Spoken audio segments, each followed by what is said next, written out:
गांधी की हत्या करने वाले गोडसे का जुडिशियल ट्रायल नहीं चलाया जाना चाहिए था? क्यों इंदिरा के हत्यारों का जुडिशियल ट्रायल नहीं होना चाहिए था? पश्चिमी यूपी में एसएचओ सुबोध सिंह को मारने वालों का मोहल्ला ही खत्म कर देना चाहिए था, है ना?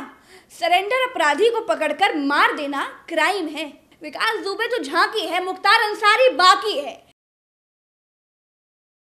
पुलिस किसी को कितना परेशान कर सकती है, पुलिस कितनी आतताई हो सकती है, पुलिस को अगर छुट्टा छोड़ दिया जाए तो कितनी आवारा हो सकती है, इसकी एक वानगी देखिए। फिर आपसे बात करते हैं। मैंने अपने परिवार को छोड़ा है, मैंने अपने माँ बाप को छोड़ा है, लेकिन आज मुझे अपराधी बनाया जा रहा है महोदय, केवल राजनीतिक पूर्वाग्रह के तहत। केवल इसलिए क्योंकि मैंने वहां पर भ्रष्टाचार के मामले उजागर किए थे, क्योंकि मैंने भारत नेपाल की सीमा पर आईएसआई और राष्ट्र विरोधी गतिविधियों के खिलाफ आवाज उठाई थी और सदन में बराबर उसके खिलाफ सदन का ध्यान आकर्षित करता रहा। मैं वहां पर भूखमरी से हो रही मौतों के खिलाफ प्रशासनिक भ्रष्टाचार को उठाता रहा।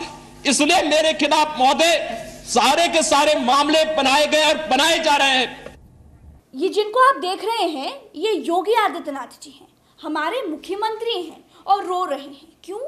क्योंकि योगी जी कहते थे कि पुलिस उनके साथ बर्बरता करती थी।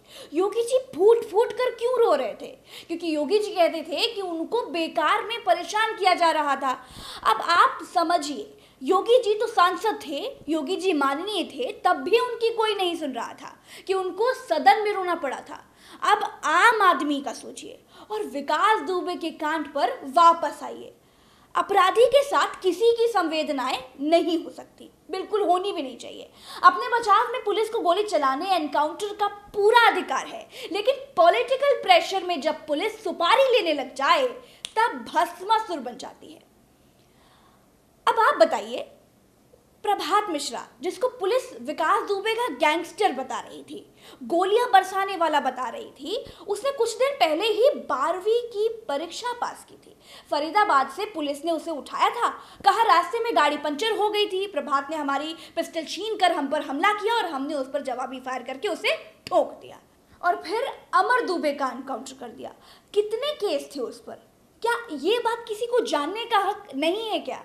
खैर, उसको भी छोड़िए। अमर दुबे जिसकी 10 दिन पहले शादी हुई थी, उसकी पत्नी का क्या कसूर था? वो कितनी बड़ी गैंगस्टर थी भाई, उसको जेल भेज दिया। अब मीडिया के दबाव में पुलिस ने माना है कि वो बेकसूर है। अमर दुबे की पत्नी अगर आदमी होती ना तो पुलिस अभी तक उसका एनकाउंटर कर चुकी होती। अमर दुबे की पत्नी भी पुलिस की पिस्टल छीनकर भाग चुकी होती, पक्की बात है, आप लिख लीजिए इसे। और इतना ही नहीं, पुलिस ने गुड्डन त्रिवेदी जिस पर 25,000 का इनाम भी घोषित कर दिया था, मुंबई एटीएस ने उसे पकड़ लिया और कहा आओ दुबे का दाहिना हाथ गुड्डन ले जाओ। अब यूपी पुलिस ने फिर क्या कहा? अब यूपी पुलिस ने ये कहा कि छोड़ दीजिए, अब गुड्डन अपराधी नहीं है। मुंबई एटीएस ने कहा गजब्बा कहती है भैया, है एक बार डिसाइड कर लो अपराधी है कि नहीं है, फिर छोड़ते हैं। विकास दुबे ने 8 पुलिस वालों की हत्या की थी, लेकिन जब आत्मसमर्पण कर दिया तो फिर इतनी नौटंकी के बाद आपने उसका एनकाउंटर कर दिया। अब सोच कर देखिए, अगर सब कुछ ऐसे ही चलता तो गांधी की हत्या करने वाले गोडसे का जुडिशियल ट्रायल नहीं चलाया जाना चाहिए था? क्यों इंदिरा के हत्यारों का जुडिशियल ट्रायल नहीं होना चाहिए था? पश्चिमी यूपी में एसएचओ सुबोध सिंह को मारने वालों का मोहल्ला ही खत्म कर देना चाहिए था, है ना? सरेंडर अपराधी को पकड़कर मार देना क्राइम है। भारत के संविधान ने किसी को भी हत्या करने का अधिकार नहीं दिया है। विकास दुबे के फेक एनकाउंटर के बाद कुछ लोग इसे ब्राह्मणों पर अत्याचार कहकर नया रंग देने की कोशिश कर रहे हैं। अपराधी किसी भी जाति का आदर्श नहीं हो सकता।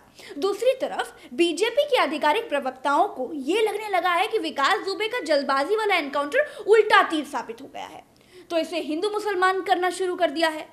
अब दुबे के फेक एनकाउंटर को बैलेंस करने के लिए मुख्तार अंसारी का वैसा ही एनकाउंटर कराने की बात कह रहे हैं। देखिए क्या लिखा है, लिखते हैं अपराधियों की कोई जाति कोई धर्म नहीं होता, वो दरिंदा है बहुतों के लिए जिन्हें उसने लूटा है, मारा है, बर्बाद किया है। जिन्हें उत्तर प्रदेश में कानून का राज चाहिए वो आज खुश हैं। विकास दुबे के बाद अब नंबर मुख्तार अंसारी का है। कार्रवाई शुरू हो चुकी है। योगी राज में अब प्रदेश अपराध मुक्त होकर रहेगा। अब नीचे लिखा है अभी कुछ गाड़ियां और पलटाना बाकी है। विकास दुबे तो झांकी है, मुख्तार अंसारी बाकी है। यानी जिस बीजेपी पार्टी से माननीय मुख्यमंत्री योगी आदित्यनाथ जी उत्तर प्रदेश के मुख्यमंत्री हैं, उसके आधिकारिक प्रवक्ता मानते हैं कि विकास दुबे को गाड़ी पलटाकर साजिश के तहत जबरदस्ती मारा गया था और ऐसे ही मुख्तार अंसारी को भी मारा जाएगा। और अगर बीजेपी खुलेआम ऐसा ट्रेंड चाहती है तो कोर्ट कचहरियों में ताला लगा देना ना। जब योगी जी को पुलिसिया आतंक से परेशान होकर संसद में रोना पड़ सकता है तो फिर आम आदमी का सोचिए, उसके पास तो रोने के लिए संसद भी नहीं है। इस धूर्तताबाजी और पॉलिटिकल लफड़ेबाजी के बीच में जिन 8 जवानों ने माफिया गैंग से लड़ते हुए अपनी जान की बाजी लगाई, उन सभी शहीदों को हमारा नमन है।